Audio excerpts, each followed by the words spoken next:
depends if you're running a law firm. Okay, Fitzgerald Gray. Fitzgerald, the law offices of Fitzgerald Gray. Thank you. Come by, afternoon, we're doing Free counseling. We have that in the counseling center. Hey, real fast, you got my name right the first time. Stig Jantz. Yes, S-T-I-G. Well, thanks, Greg. No, he's cool. Well, hey, first off, thanks, and I'm glad to be here. Before I go on and annoy everyone, which that is my talent. No, it really is, and I'll fill you in.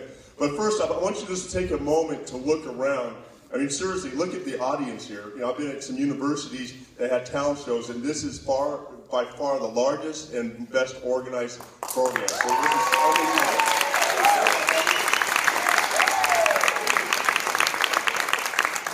So I'm real stoked to be a renegade. I've been here 8 months, and adjusting to Bakersfield.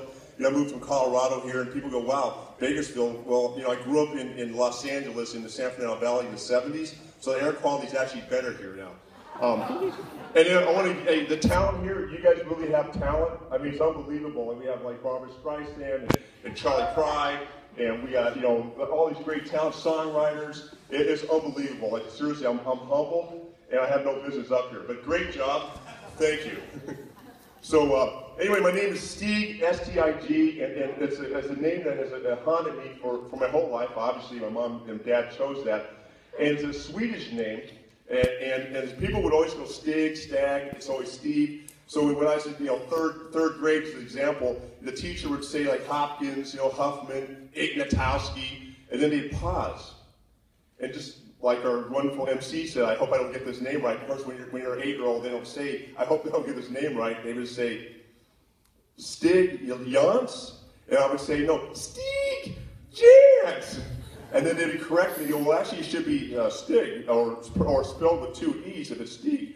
And so I just went with Stig forever, and then when I became an adult, I changed to Stig. Here's the kicker to this story. My name's the normal name in the family.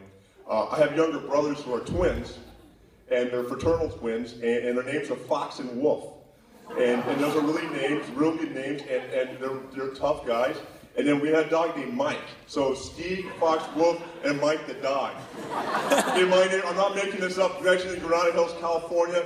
There's like these 3 goofy kids with shaved heads. One of them has like an onion-shaped head, so like the neighbors call him Onion Head. And that's Fox, if you want to know. It's unbelievable. And so, we have and Mike. My mom would yell, she'd blow a whistle, and then she'd yell for Mike. It's just a weird family. Plus, with a name like Stig, people go, why aren't you like Coyote? They say, or they feel like, Badger, and I said, well, Badger's not a canine, maybe a Jackal would be a good name for me, Jackal Jantz. So, anyway, that's enough of my name. But I was thinking about, it says stand-up comedy in there, and I was going to do some storytelling or something, and I said, more importantly, I wanted, this is university, a college, I want to think about, educational theme, so I kind of want to just kind of go into, my story as a freshman. And in college, and it's a funny and tragic story, all in the same thing, same time. When I grew up in Granada Hills, California, graduated from high school in 1979, John F. Kennedy, and my rival was Granada Hills High School, and we had a guy named John Elway play quarterback, so older people know who John Elway is. So we played in the same field. He played quarterback, and I played trombone. And I wasn't that good at it. I never had a great beat. People are trying to clap here. That, again, I'm not a talent for me. And so it's really awkward. Well, it's hard to have a beat when you listen like John Coltrane when you're 9. You just sit there, you're contemplating all the time. And no, it really was. My mom thought I had some issues, and she still does. But so I grew up in Granada Hills, and then I wanted to be a University of Colorado Buffalo. That was my dream. Because I watched Mork and Mindy, and I saw Robin Williams on that goalpost at Folsom Stadium. I go, I'm going to be a Colorado Buffalo. So there's no internet in 1979, and my counselor didn't know me because I wasn't a horrible student, doing stupid things, and I wasn't a 4.0, so I was in the middle, so no one knew me. And so I applied to Colorado. I got in. This is when it's easier getting to school and know how it is for, universities aren't so easy now. And so I got in. And I was a first-generation student. No one in my family had graduated college. And so I got there. I went to orientation in June, and I signed up for classes. And I'll tell you my classes in a minute. So then I spent all summer, I was going to the beach and having the greatest time, loving life. And then I was all cocky, I'm going to go to Colorado, I was feeling all good about me, this prestigious, Big 8 university at the time. So I get to Colorado, and I was scared. I remember just thinking how daunting it was as a university student. And I was this kid from California, first generation, just a mom raised me. I was really in over my head. And so I get there, and I have a dorm, staying in Baker Hall. I have this roommate. He weighed like 94 pounds. I wanted someone into sports. He played the piccolo in the band. So not the flute, but the piccolo, the little tiny thing. And then my classes, oh my gosh, I had, I'm not making this up, I had freshman English, good call. I had French, I took French in high school. But then things got a little sideways. I took Russian. Right, so I have to think about 3 languages, and as you could readily see, I am not very good at English. So I have English, French, Russian, and then the really stupid class was the geography of Mexico, which is just some elective. So I learned all the states, like Chiapas and all those, like Zacatecas, and I barely know like where Rhode Island is here. Right? So, unbelievable. So I have these 4 classes. So I go to these classes. I'm in over my head in the English class, let alone Russian, which has this alphabet I don't even recognize. Right? It's just so bad. And so then my financial aid was falling through. I didn't know what I was doing, so my mom and I were clueless, so I didn't fill out the financial aid properly, which I see here at Bakersfield College. And so I have no money coming in. I have this roommate, and we don't get each other. And the sad thing, I was a bad roommate. He was a good roommate. I was a horrible roommate. I ate his food. I used his deodorant, his roll-ons, 1979 roll-on. I used his toothpaste. It was the worst. He couldn't stand me. I couldn't stand me. I couldn't. It was horrible. And so here's the thing this is the lesson here. Ask for help. See, I was not the brightest tool in the shed, or even the brightest kid in the dorm full of stoners, and you guys taking mushrooms. There's kids taking mushrooms. I never do drugs. I don't drink. Okay, so the dudes who are doing drugs or on shrooms, they're fine. But the guy who's not doing that stuff is in a lot of trouble. But this is not a message for doing drugs. Please, don't do drugs. Don't do drugs.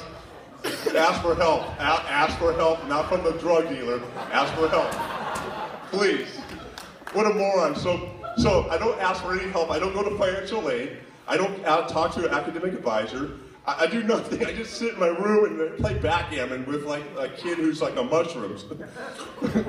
And I borrowed money from this girl from Maine named Winifred, but we called her Winnie. She knew me for 30 minutes. I borrowed money from her somehow.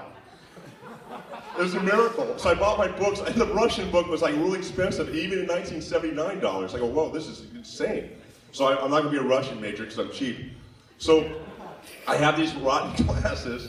I have this horrible roommate situation. I have no money. I don't ask for help. So the one thing I did do was I bought a ticket through a travel agent with this airline, and I ended up taking a cab for the first time in my life at 18 years old to Denver, to Stapleton Airport in Denver, and so I actually flew to LA. I withdrew from classes, disappeared, didn't tell anyone I was going, and I ended up going back home. My mom, it was midnight. My mom, she used different language. We want to keep it clean, but I rolled in about midnight, and I didn't tell anyone. It's she goes, what are you doing here? And I said, I couldn't make it. So I ended up going to Cal State Northridge, and here's the thing about Northridge that really changed my life, and this is what I want the students to hear here. I got help. I got help. There's 3 guys who are instrumental in my life. 3 men. One was a history professor, Dr. John Bracemley, and I took my first semester there. I took a class, and I really did well. I was really good at history, and he really believed in my intellectual talent. So I guess I had some talent besides annoying people. So there was 1. 2, I was a young sports writer at a newspaper in LA. I got to know our sports information director, a guy named Ron Eukelson. And I used to hang out in his office, and he'd give me a chance to help out and do different things. And I just kick back, just go in his office, just hang out. And the 3rd guy was this guy named Gary Miller. And Gary Miller was a guy who was just a cool dude. We used to play intramural sports. We used to hang out in his office. I would talk to him about life. So they were all instrumental in helping me believe in myself and seeing myself as a college student. I started seeing myself as a college student. That's what I want everyone here to start. If you're doubting yourself, don't. See yourself. You're here. You belong here. You are here. And that was the message I took away. Here's the cool thing. All three guys have the exact same hairline. They're all completely bald like a trailer hitch. So my recommendation as I wrap up here is this. Find a bald guy.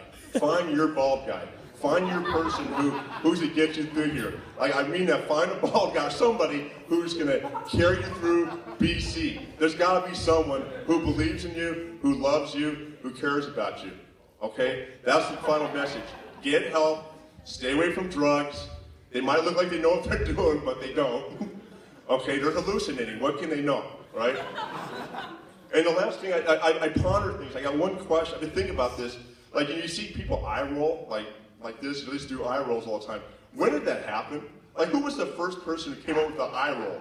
Like, was it like a Neanderthal, like 50,000 years ago? Like, you know, the caveman is like drawing like a picture of the woman, and of course he's drawing her like she's too heavy. You know, like the guys are always stupid. He's going, and she's going, and then of course, you know, he just continues being an idiot, which I know I do that, and then she just goes. And she has like a little baby hanging on her, and she does the eye roll. And then he had to recognize that as something like not cool.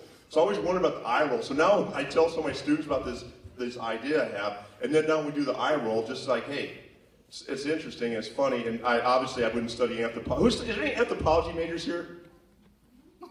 Why is that a major? Can I ask that question?